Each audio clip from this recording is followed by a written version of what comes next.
السلام علیکم ورحمۃ اللہ وبرکاتہ۔ تمام تعریفیں اللہ تعالیٰ کے لیے ہیں جو تمام عالمین کا رب ہے۔ ناظرین حضرات، میں ہوں نسیم اختر مراد آبادی آپ کی خدمت میں اس موضوع کے ساتھ کہ رزق حلال اور رزق حرام میں کتنا بڑا فرق ہوتا ہے، رزق حلال کی برکت کیا ہوتی ہے اور رزق حرام کی نحوست کیا ہوتی ہے۔ بڑا ہی ایمان افروز واقعہ ہے، میں آپ تک پہنچا رہا ہوں۔ درود پاک پڑھیں صلی اللہ علی النبی الأمی وآلہ صلی اللہ علیہ وسلم، صلاۃ و سلام علیک یا رسول اللہ صلی اللہ تعالی علیہ وسلم۔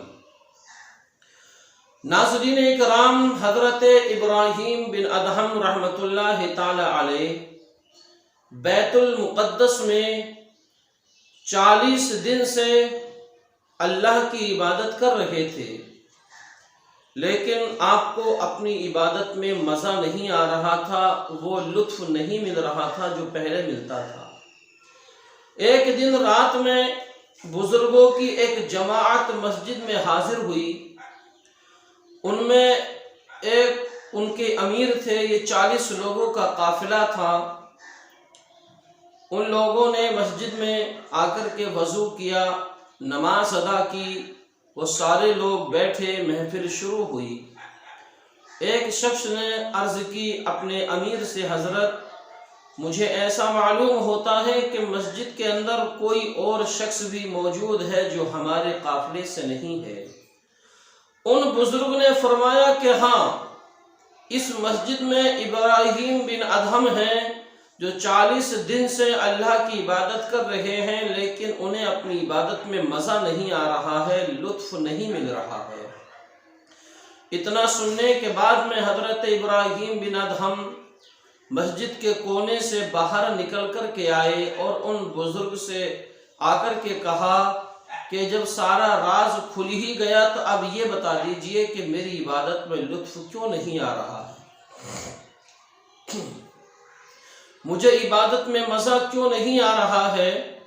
ان بزرگ نے فرمایا کہ ابراہیم، تم نے 40 دن پہلے بصرہ کے بازار میں ایک دکان سے کھجور خریدی تھی، اور ایک کھجور تم نے نیچے سے یہ سوچ کر کے اٹھا لی تھی کہ یہ کھجور میری ہی گری ہے، حالانکہ وہ کھجور تمہاری نہیں تھی۔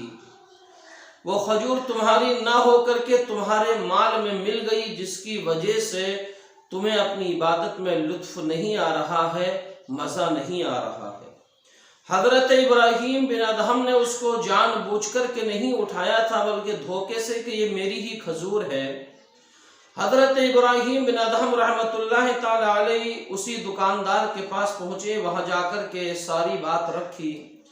آخر کار آپ تلاش کرتے کرتے اسی آدمی کے پاس پہنچے جس کی وہ کھجور گری تھی۔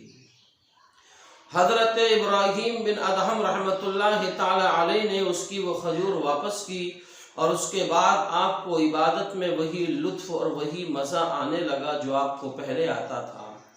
ناظرین اکرام، واقعہ سنانا مقصد نہیں، نتیجہ آپ کے ذہن میں یہ اتارنا ہے کہ جب حضرت ابراہیم بن ادہم کے مال میں ایک ایسی کھجور مل جاتی ہے کہ جو آپ کی نہیں تھی، دھوکہ ہوا تھا آپ سے، تو آپ کی عبادت کا مزہ ختم ہو گیا۔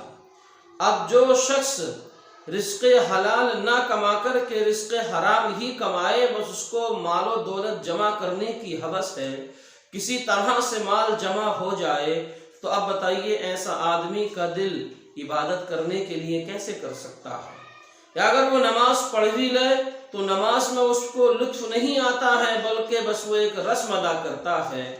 دوسری بات، یہ بات بھی سمجھ میں آتی ہے جب آپ رزق حلال کھائیں گے تو آپ کی ہر دعا قبول ہوگی، اور جب آپ کے پیٹ میں حرام کا لقمہ جائے گا تو نہ عبادت میں مزہ آئے گا اور نہ ہی آپ کی کوئی دعا قبول ہوگی۔ لوگ کہتے ہیں کہ ہماری دعائیں قبول نہیں ہوتی ہیں۔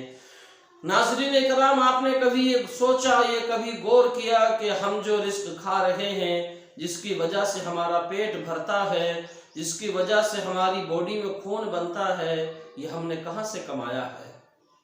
یہ حلال روزی تھی یا حرام روزی تھی، ہم فرق کرنا بالکل بھول گئے ہیں۔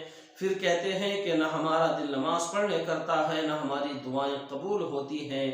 ناظرین کرام، اپنے مالوں کو صاف و شفاف رکھیے، اپنے کمائیوں کو رزق حلال طریقے سے کمائیے، حرام روزی سے بالکل بچیے۔ عبادت میں مزہ بھی آئے گا، اولاد بھی فرما بردار ہوگی، گھر میں اور زندگی میں سکون بھی رہے گا، عبادت میں مزہ بھی آئے گا۔ انشاءاللہ تعالیٰ پھر ملیں گے کسی اگلے واقعے کے ساتھ۔ السلام علیکم ورحمۃ اللہ۔